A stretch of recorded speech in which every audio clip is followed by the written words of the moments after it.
Oluğun pahasının ansızdan yükselmesi şaştırdı insanı. Devletin büyük tükenlerinde oluğun 1 litrası 48 leyden 50 leye kadar büyüdü. Kumrat munisipiyasının kimi satmak yerlerinde eski paha kaldı. 40 ley 1 litreye. Vatandaşların laflarına göre pahalar 10 leye kalktı ama çıkış yok. Hep o kadar gelir sıra satın alma. Yapma, hepsi pahalı. Bilmeyen yapma. Karoçı pensiye yetişmiyor bir şey. Yetişmiyor de çıktım te bunları aldık. Şu an bitti para. Uşaklar yardım. Yavaş yanında uşaklar getirelim. Alırız biraz şey. Yavaş yavaş yetişir. Pek pahalı. Bize pensiyada insanlara diyene. Pensiyamız az. Angı birine. Bizim kendi olumumuz var. Ama kim satın alır, ne yapacak?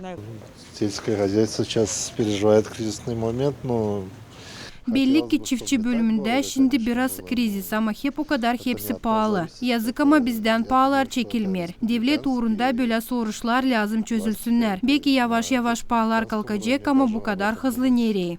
повышение по чуть-чуть должно быть, а не так резко. Ну, это не от нас зависит. Куда наше правительство? Nereye bizim hükümet bakar? Var mı nice böyle yaşama? İsterler bizi öldürme. 2000 lei pensiye. Bu paraya var mı nice yaşama? Bilmiyorum. Жить на 2000 лей?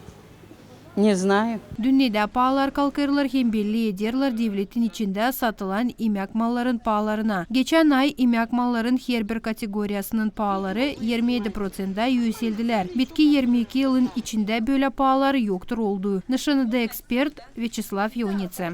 Главный поставщик импортных продуктов питания для Молдовы была Украина, 35%.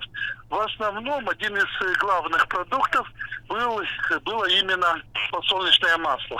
Moldova'ya emek malların ta çoğu Ukrayna'dan gelirdi. Onların arasında oluğu da vardı. O pek pahalı bizde satılmazdı. Bir taraftan karşı geldik pahaların yükselmesinden. Öbür taraftan ucuz mallar da tükenirden kaybettiler. İnsana da iki taraftan da kayıp oldu. Не то, что все подорожали, а кроме этого с прилавка исчезли самые дешевые продукты, которые были с Украины. И поэтому вот у нас такой двойной удар, и люди, к сожалению, вынуждены платить, и рост довольно-таки большой. Moldova'da sosyal yönemli emek malların listesi var, anglarına paha mahsus normalara göre kurulur. Böyle karara geldi hükümet açan pahalar sebeple hem sebepsiz başladılar büyüme. Ki durgutma diyeni bu prosese. 2022 yılın küçük ayında sosyal listenin malların sayısı genişlendi. Domuz hem kuş yanıları, don balık, şeker, yumurta, kartofe, soğan, lahana, morkva hem çukundur eklendiler. Ama olay oraya girmiyor. Onuştan da satıcılar payı kurarkana olaya bu karara ardılmıyorlar. Marina Tapal, Sergey Georgiev, Artyom Tapal, GRT Haberler.